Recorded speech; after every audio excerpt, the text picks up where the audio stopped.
सभा का चुनाव लड़ा तो सुपड़ा साफ हो गया, 22 सीट पर सिमट गई। इस बार भी फिर से 4 सीट मात्र मिला है उनको, लेकिन यही और ये 4 उनके लिए बड़ी अशुभ है। अच्छा, 4 अशुभ है। 4 जिस दिन आया इनका बेड़ा पार हो गया, बेड़ा गर्क हो गया। कैसे? 4 सीट जब आई थी तो 22 पर चले आए थे विधानसभा में, और इस बार 4 आया है तो इस बार पता है ना उनको सीट कितनी है, फिर 20-22 पर रह जाना है। जनता के पैसों का गुलछर्रा उड़ाता है और हेलीकॉप्टर में बैठ के केक काटता हूँ। लेकिन इस बार ईवीएम पे सवाल नहीं उठा। इस बार ईवीएम को दोष नहीं दे रहे हैं ये लोग। हम तो कहना चाहते हैं क्यों नहीं ईवीएम को दोष दे रहे हैं, है ही मत तो ईवीएम के खिलाफ बोल के देखें। ईवीएम तो बेचारा सब दिन, वो तो पवित्र मशीन है, लेकिन हमेशा डरते रहता है ऐसे लोगों से।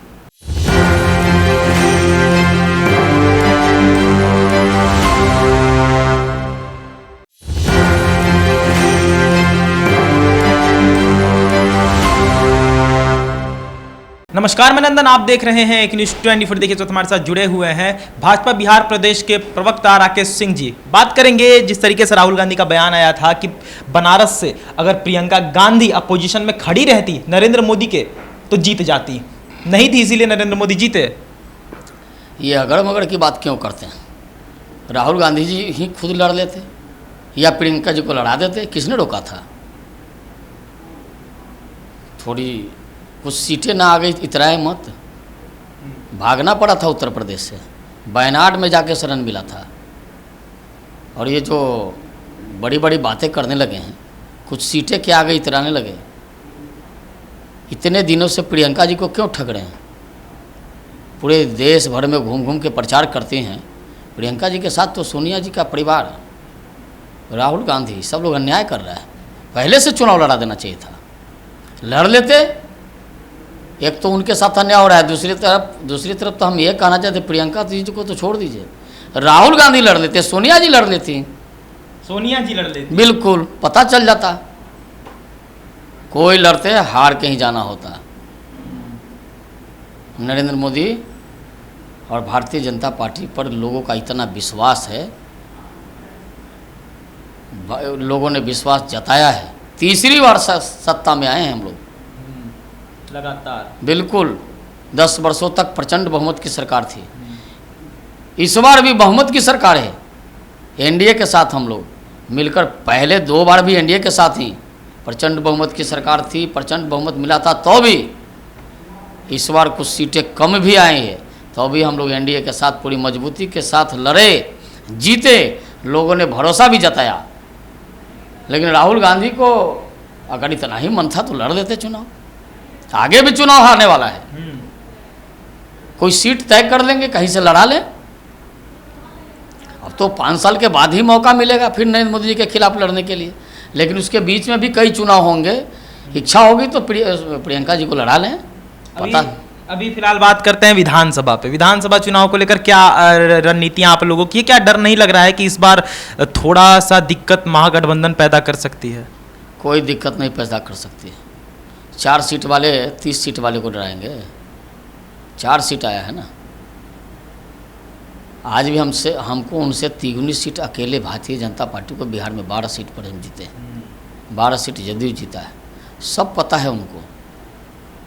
बिहार की जनता 14 में राष्ट्रीय जनता दल जब विधानसभा का लोकसभा लड़ रही थी तो 4 सीट आया था, और 15 में जब विधानसभा का चुनाव लड़ा तो सुपड़ा साफ हो गया, 22 सीट पर सिमट गई। इस बार भी फिर से 4 सीट मात्र मिला है उनको, लेकिन यही और ये 4 उनके लिए बड़ी अशुभ है। अच्छा, 4 अशुभ है। 4 जिस दिन आया इनका बेड़ा पार हो गया, बेड़ा गर्क हो गया। कैसे? 4 सीट जब आई थी तो 22 पर चले आए थे विधानसभा में, और इस बार 4 आया है तो इस बार पता है ना उनको सीट कितनी है, फिर 20-22 पर रह जाना है। शायद उतना भी मिले तो। लेकिन हल्का सा पीछे जा राकेश जी, तो 0 से 4 तक का सफर तो ये दिखाता है ना कि हाँ, जनता अब धीरे धीरे पसंद कर रही है। आपको पता होना चाहिए राष्ट्रीय जनता दल बहुत बड़ी पार्टी हो गई थी बिहार में। बिहार के लोगों ने 15 वर्षों तक सत्ता से बाहर धकेलने का काम किया। 15 में हमने बताया कि 14 में 4 सीट पर आग सिमट गए थे आके, तो 15 का जब विधानसभा चुनाव हुआ तो ये 22 सीट पर सीधे आ जाएगा नीचे विधानसभा में। तो इस बार बता रहे हैं 4 इनके लिए बड़ा अजीब है। इस बार फिर 4 सीट आई है और 4 लोग, पता है ना, जब होते हैं तो पता कहाँ पहुँचाया जाता है। वो बिहार की जनता ने ठिकाने लगा दिया है, ज़्यादा इतराएं मत। ये 4 कंधों की बात बड़ा दिलचस्प है, क्योंकि आप लोग कहते हैं कि 4 कंधे किस काम आते हैं आपको पता है। वो लोग कहते हैं कि 4 कंधे हम लाए, लेकिन ये 4 कंधों पर बीजेपी का ही जनाजा निकाल देंगे। लेकिन 4 जब भी इनको आया तो इनको ही ना आगे में चुनाव में बिहार की जनता ने पहुंचा दिया। हमको तो और फायदा हो गया, इनको 4 आता है तो हमको तो काफ़ी तो फायदा हो जाता इनको 4 सीट जब जिस दिन आया उसी दिन भारतीय जनता पार्टी 190-91 सीट तक पहुंच जाती है। तो हम तो बहुत आगे जाने वाले हैं। मतलब शुभ है आपके लिए। बिल्कुल, उनके लिए 4 अशुभ है कि 4 जब आया तो वो आगे 22 पर पूछिएगा। जितने विद्वान प्रवक्ता राष्ट्रीय जनता दल में हैं उन सबसे पूछिएगा कि 4 सीट जब आपकी आई थी तो अगले विधानसभा सीट चुनाव में कितने सीटें आई, और 4 सीट जब आपकी आई थी तो भारतीय जनता पार्टी अगले विधानसभा में कहाँ पहुँची। ये जरा उनसे पूछिएगा जो विद्वान लोग हैं, जो बड़ी बड़ी बातें करते हैं।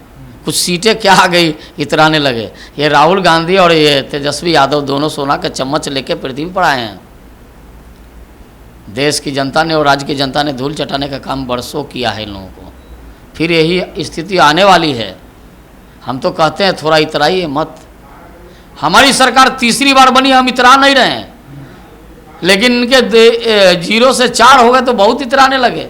अरे ये तो अजीब पार्टी और अजीब नेता है कि जनता के पैसों का गुलछर्रा उड़ाता है और हेलीकॉप्टर में बैठ के केक काटता हो। लेकिन इस बार ईवीएम पे सवाल नहीं उठा। इस बार ईवीएम को दोष नहीं दे रहे हैं ये लोग। हम तो कहना चाहते हैं क्यों नहीं ईवीएम को दोष दे रहे हैं।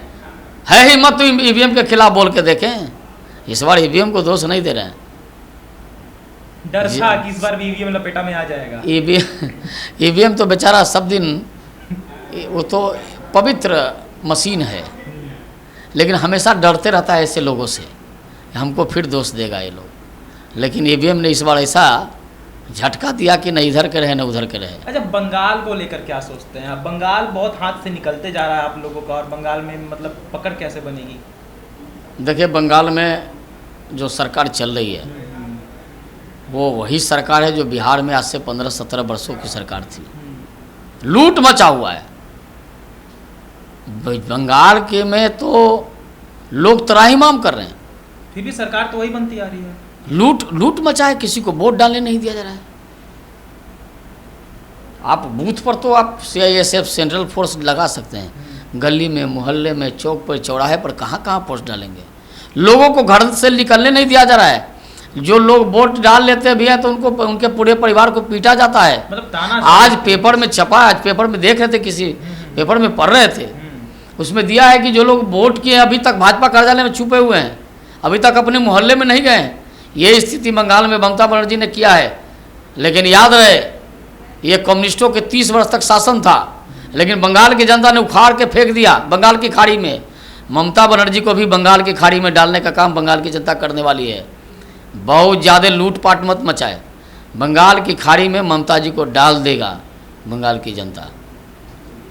देख सकते हैं राकेश सिंह जी हमारे साथ जुड़े हुए थे। खासा हमने इनसे बातचीत की कि लोकसभा चुनाव तो भले आप जीत गए, लेकिन क्या विधानसभा चुनाव को लेकर रणनीतियाँ क्या है आपकी, और क्या कुछ मुसीबतें पैदा हो सकती है? क्योंकि अगर राजद की बात करें तो पिछली बार 2019 में जाएँ तो 0 से अभी 4 सीटों का सफर तय किया है, तो आगे चलकर क्या ये दिक्कत पैदा कर सकता है? तो साफ तौर पर राकेश जी ने कहा कि नहीं, 4 इनके लिए अशुभ होगा, लेकिन हमारे लिए शुभ है, क्योंकि जब भी इनका 4 सीट आया है तो हमारे लिए तो शुभ संकेत ही लेकर आया। देखना बड़ा दिलचस्प होगा कि विधानसभा चुनाव नजदीक है, क्या कुछ परिणाम निकलकर सामने आता है। तो ये थी आज की रिपोर्ट। बाकी और तमाम खबरों के लिए हमारे साथ बने रहते हैं। 24 मैं नंदन अपने सहयोगी के साथ। धन्यवाद।